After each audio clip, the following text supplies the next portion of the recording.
کہ کچھ اللہ کے واسطے سنجیدہ چیزیں بھی پڑھ لیا کیجیے. زیادہ تو نہیں کہوں گا جتنا بے تکلفی سے میں نے آج علماء سے کہا تھا، وہ تو اپنی برادری ہے، آپ تو بڑے نازک مزاج لوگ ہیں، اس لیے میں آپ سے کہتا ہوں کہ فضول چیزوں کو پڑھنا اب بند کر دیجئے. ان کی زکوٰۃ بھی آپ پر واجب ہو گئی. اب آپ کچھ کام کے لٹریچر پڑھیے. ہر مہینے اپنے شہر کے کسی اچھے اسٹال میں جا کر فریڈم اسٹرگل کی تاریخ کی کچھ کتابیں پڑھیے. بہت کتابیں ہیں. اروندھتی رائے کی کتابیں پڑھیے، اگروال کی کتابیں پڑھیے.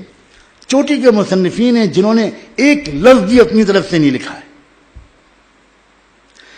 برٹش گورنمنٹ نے 12 والیومز میں وہ پوری میٹنگز کی منٹس چھاپ دی ہیں. جو میٹنگ گاندھی، نہرو، جناح، مولانا آزاد، پٹیل ان سب کے ساتھ جو چلتی تھی، ماؤنٹ بیٹن کی یا ان سے پہلے کے وائسرائے کی، جتنی میٹنگز ہوئی ہیں ہر منٹ کی رودات دن تاریخ کے حوالے کے ساتھ برٹش گورنمنٹ نے چھاپ دی ہے.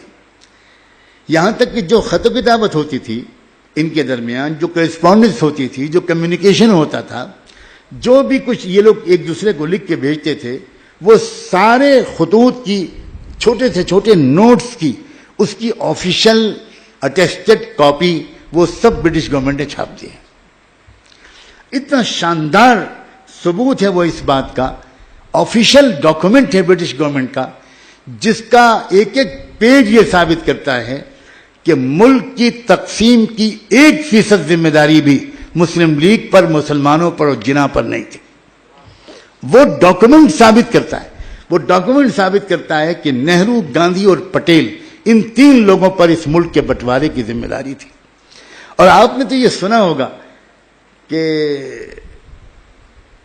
گھر کا بہدی لنکا ڈھائے، وہ جو کہتے ہیں. تو بی جے پی کی جب گورنمنٹ تھی اٹل بہاری واجپئی صاحب کی قیادت میں، تو اس وقت جو فارن منسٹر ہوا کرتے تھے مسٹر جسونت سنگھ، انہوں نے ایک بہت تفصیلی کتاب ملک کے بٹوارے کی تاریخ پر لکھی ہے. اس میں انہوں نے 50 حوالوں سے ثابت کیا ہے کہ ملک کے بٹوارے کی اصل ذمہ داری نہرو اور پٹیل پر ہے. وہ مہاتما گاندھی کو ذرا بچا لے گئے ہیں، کچھ مصلحت ہے اس میں ان کی، ہم ان کی مجبوری کو سمجھتے ہیں، لیکن چلو کم سے کم ایک ہی سیڑھی اوپر چڑھنے سے رہ گئے، نیچے سے اوپر تک تو آ گئے وہ. اور باقی مواد بہت موجود ہے پوری حقائق کو ثابت کرنے کے لیے. میں صرف یہ عرض کرنا چاہ رہا ہوں کہ جس وقت 1935 میں ڈاکٹر امبیڈکر نے تبدیلی مذہب کا اعلان کیا، اسی سال برٹش پارلیمنٹ نے ایک نیا قانون بنایا، انڈیا ایکٹ 1935. اس وقت سے 1935 تک برٹش گورنمنٹ جو انڈیا پر رول کر رہی تھی، وہ کر رہی تھی انڈیا ایکٹ 1919 کے ماتحت.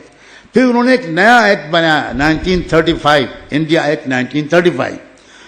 اس انڈیا ایکٹ 1935 کے فوراً بعد گاندھی جی نے آزادی کی وہ تحریک جو پچھلے 10 سال پہلے بلکہ 16 سال پہلے انہوں نے اچانک بند کر دی تھی، اس لیے کہ وہ آزادی کی تحریک علماء اور مسلمانوں کی قیادت میں چل رہی تھی اور گاندھی جی پیچھے پیچھے چل رہے تھے.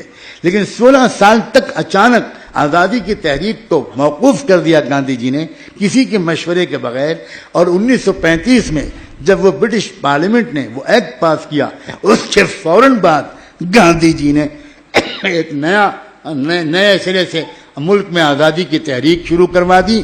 اور اس موقع پر ہندو مسلم فسادات بنگال کے ذریعے سے شروع کروائے گئے، جس کا بنیادی مقصد یہ تھا کہ امبیڈکر نے وہ جو تبدیلی مذہب کا اعلان کیا ہے، جس کے نتیجے میں ایک اندیشہ پیدا ہو گیا تھا، جو اندیشہ بہت عرصے سے چلا آ رہا ہے اور آج نہیں تو کل وہ پورا ہو کر رہے گا، اس اندیشے کے مطابق ملک میں آزادی کی تحریک ایک نئے مقصد کی خاطر، ایک نئے پروگرام کی خاطر شروع کی گئی اور ہندو مسلم فسادات بھیانک طریقے پر شروع کروائے گئے اس پروگرام کے تحت کہ ملک کو آزادی تب ملے تب ملک پہلے بٹ جائے. اس لیے اتنا دلچسپ واقعہ ہے کہ 14 اگست کو پہلے ملک کی تقسیم ہوئی اور 15 اگست کو ملک آزاد ہوا. آپ اتنی چھوٹی سی بات پر غور نہیں کرتے. منطقی ترتیب کیا تھی کیوں بھائی؟ پہلے ملک آزاد ہوتا ہے اور آزاد ملک پھر الگ الگ اس کے دو حصے ہو جاتے، مگر مقصود آزادی تھی ہی نہیں، مقصود تقسیم تھی، مقصود بٹوارا تھا، مقصود مستقل طور پر کمیونل ٹینشن اس ملک میں پیدا کر کے ان کروڑوں مظلوموں کو ہندو بنائے رکھنا تھا۔ اصل مسئلہ یہ تھا مسلمانوں پر جو مظالم اس ملک میں ہو رہے ہیں، خدا کے لیے آپ مسلمان دانشور ہیں، آپ اس بات کو سمجھنے کی کوشش کیجئے کہ اس کا اصل نشانہ مسلمان نہیں ہے۔ چوٹ بے شک مسلمان کھاتا ہے، جان بے شک مسلمان کی جاتی ہے، جائیدادیں مسلمانوں کی جلائی جاتی ہیں، لیکن اس کا اصل نشانہ یہ ہے کہ مسلمانوں کو مارنے کے لیے وہ استعمال کس کو کرتے ہیں؟ بتائیے، میں آپ سے پوچھتا ہوں، انہی لوگوں کو استعمال کرتے ہیں نا۔ تو ان کو جب وہ استعمال کریں گے ہمارے خلاف، تو پہلے ان کے دلوں کو ہماری نفرت سے بھریں گے، اور وہ اس لیے استعمال کرتے ہیں کہ وہ ہندو بنے رہیں، تو اصل نشانہ وہ ہیں۔ میں یہ کہنا چاہ رہا ہوں، اور آج بھی میں بات کو سمیٹتے ہوئے کہتا ہوں، اور اتنا یقین ہے مجھ کو، میں اپنے مالک کا شکر ادا کرتا ہوں کہ میرے راتوں کی اکثر حصہ مطالعے میں گزرتا ہے۔ میں بلا مبالغہ کہتا ہوں، میں پچھلے 1 سال سے سنگین بیماریوں میں رہا ہوں، 7 مہینے تو میں بہت ہی سیریس حالت میں رہا، بستر سے اٹھ نہیں سکتا تھا۔ اس حالت میں بھی اللہ کا بہت شکر ہے، میں نے کم از کم 18 سے 20 ہزار صفحے پڑھے۔